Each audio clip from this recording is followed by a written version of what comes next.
Hi Salvador, I'm hoping this short video will help. So if you've gone to 2.1 item 13 where you're asked to power off and shut down your Fedora Live installation image, you'll be back at your Oracle VM Virtual Manager. So at this stage you will have still attached to your IDE primary your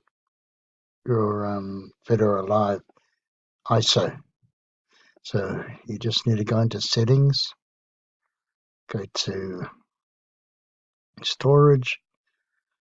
I found it easier to simply add another optical drive which is empty, and then just remove this Fedora Live desktop and click OK, and you should be able to reboot into Fedora Linux without using the hard disk version of it, the new operating system.